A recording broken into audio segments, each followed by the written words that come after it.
Articles 9 et 10, rapport de repérage avant travaux et locaux inaccessibles. L'arrêté précise ici qu'il est établi un rapport par immeuble bâti et que son contenu doit être conforme à son annexe 2, que l'on abordera juste après. Pour les matériaux et produits relevant du programme de repérage, mais non susceptibles de contenir de l'amiante, l'opérateur doit se justifier pour chacun d'entre eux.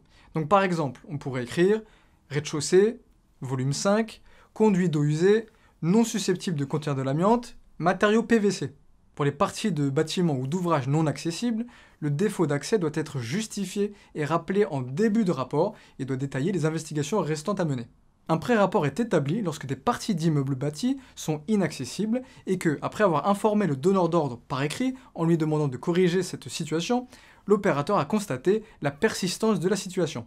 Dans ces cas, le pré-rapport liste les parties non visitées, la cause de la non-visite et donne le détail des investigations à mener. La notion de pré-rapport passe donc à son tour de la norme à la réglementation. On voit ici que l'accent est mis sur la responsabilité de l'opérateur et du donneur d'ordre en cas de partie d'immeubles non accessibles. L'opérateur doit avoir informé le donneur d'ordre par écrit et lui avoir demandé de remédier à la situation. Il faudra donc tracer ces demandes et en conserver la trace et même les annexer au pré-rapport.